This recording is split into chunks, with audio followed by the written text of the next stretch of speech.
So I've been making almond milk for like probably 20 years now, and the straining of the almond milk has always been a big problem.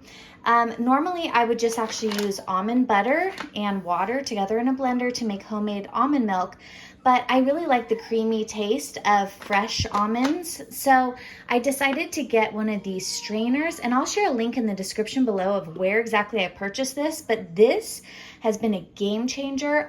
Yesterday I made soy milk with it, and it was so easy to strain. Basically, there's a mesh portion here, there's a canister that holds the milk, and then all you do is you pour the milk that you want to filter through that mesh area, and then you use this little pusher thing to push everything through so that then you just have pulp at the top and milk at the bottom. So I'm going to show you now how I use that. Okay, I'm going to add 1/2 cup of raw almonds to my nut milk maker.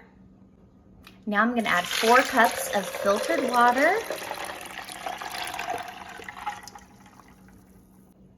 I'm just going to put this lid on. Then you press menu and you push it enough times until it hits on or nut milk right there, and then it takes 8 minutes. There it goes. This thing is so fun. It's making the nut milk for me. I don't have to do anything.